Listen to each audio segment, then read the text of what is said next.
नमस्कार. Yes news महाराष्ट्रामध्ये आपल्या सर्वांचे स्वागत. भाषणात शक्तीपीठ मार्गाचा उल्लेख केलेला आहे. शक्तीपीठ मार्गाचा उल्लेख अध्यक्ष महोदय करतोय आपण. त्या मराठवाड्यात परभणीमध्ये मुक्ती संग्राम आणि मध्ये अग्रेसर असणारा जिल्हा होता. त्या निजामशाहीच्या विरोधी लढला.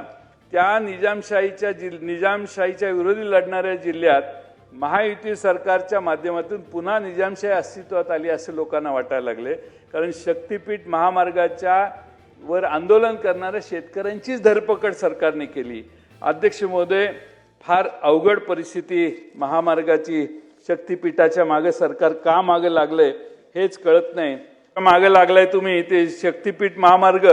मी इकडच्या बाजूला बसलोय म्हणून माझ्या मतदारसंघातच घातलाय. आता ती अलाइनमेंट बदलली आणि शक्तीपीठ महामार्ग माझ्या मतदारसंघातच घातलेला आहे.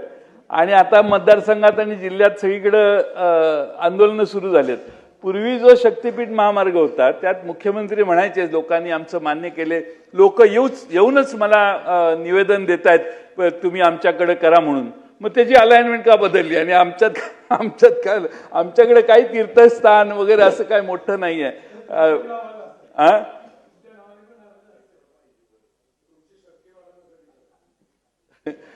अहो, आमच्या एकदम मतदारसंघात आलाय असं करू नका. आमची शक्ती नाही वाढली तर चालेल. आम्ही शरण येतो, पण लोकांच्या जमिनी पिकण्या म्हणजे 1 इंच माझ्याकडे ड्राय लँड नाहीये. सगळी पानसळ केली आम्ही सगळ्यांनी. पण ती जमीन आता जर तुम्ही घ्यायला लागला तर अवघड आहे. तुमची साथ आमची. यस न्यूज महाराष्ट्र चॅनलला लाईक करा व सबस्क्राईब करायला विसरू नका.